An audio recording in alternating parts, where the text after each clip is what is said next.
Service placement அடிப்படையில் புதுச்சேரியில் பணியாற்றும் டாக்டர்கள், செவிலியர்கள், மருத்துவ பணியாளர்களை உடனடியாக காரைக்காலுக்கு திருப்பி அனுப்ப கவர்னர் கைலாஷ்நாதன் அதிரடியாக உத்தரவிட்டுள்ளார்.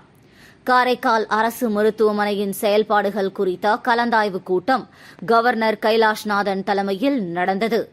மருத்துவமனை செயல்பாடுகள், உள்கட்டமைப்பு வசதி, மருத்துவ பணியாளர்கள் விவரம், மருத்துவ வசதிகள் குறித்து காணொலி காட்சி மூலம் விளக்கப்பட்டது.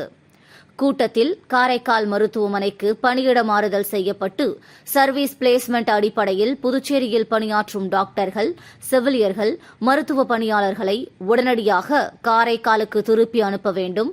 சென்டாக் நிதியுதவி பெற்று முதுநிலை மருத்துவ கல்வி பயிலும் மாணவர்கள் படிப்பு முடிந்த பின்பு 1 ஆண்டு காலம் அரசு மருத்துவமனையில் சேவையற்ற ஒப்பந்தம் செய்ய வேண்டும் உட்பட பல்வேறு உத்தரவுகளை கவர்னர் பிறப்பித்தார். கூட்டத்தில் கவர்னரின் செயலர் மணிகண்டன், சுகாதாரத்துறை செயலர் ஜெயந்த்குமார் ரே, செயலர் முத்தம்மா, சுகாதாரத்துறை இயக்குநர் ரவிச்சந்திரன், மருத்துவ கண்காணிப்பாளர் செவ்வேல், காரைக்கால் மருத்துவமனை மருத்துவ கண்காணிப்பாளர் கண்ணகி உட்பட பலர் பங்கேற்றனர்.